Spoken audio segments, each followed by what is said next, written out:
So, USA at saka Germany, no, yung tune-up game. So, again, nahirapan itong US sa Germany, no. So, ang nagpanalo lang sa US is yung kanilang talent. At saka wala silang panapat kay LeBron at saka dun sa mga shooters, kay Booker.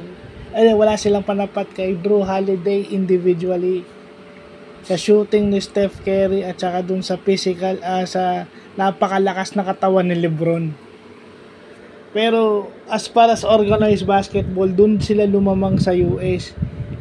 Halos munti kang matalo yung US dahil sa tindi ng shooting. Matindi yung shooting ng Germany, yung Wagner, yung big man na shooter. At saka si Theis, yun eh.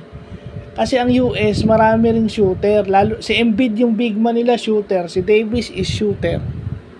So, sana makita ng pit ng SBP, no, at saka ng PBA na para mag-succeed ka sa FIBA, okay, kailangan marami kang shooter at marami kang big man.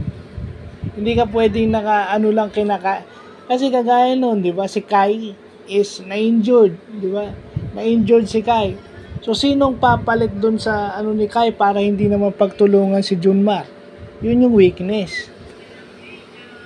Kasi kung hindi ka mag-a-add ng sa team mo, wala, mahihirapan ka. Lalo na scouted easily na si Kai, yung presence ni Kai Soto ang malaking bagay, tsaka si Fajardo. So mawala yung isa sa dalawa na yon, wala na. Diba? Liliit yung team.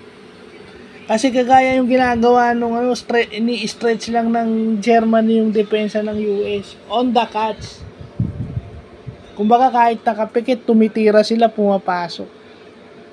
Pero talagang wala silang panapat kay LeBron sa shooting ni Curry, at saka kila Embiid, kay Davis, saka kay Holiday, wala silang panapat doon.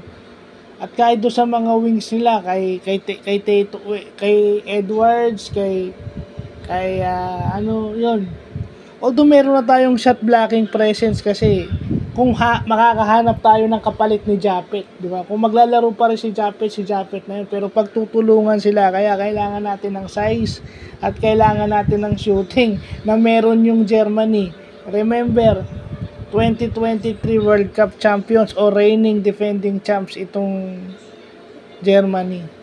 So yun, it's a test for the USA Team USA for 2 games in a row sa South Sudan din ito. So, wala pa si KD niyan ha. Kung nandiyan si KD, yun yung sinasabi, wala pa si KD niyan. Pero kung nandiyan si KD, mas mahirap silang talunin. So, yun lang po.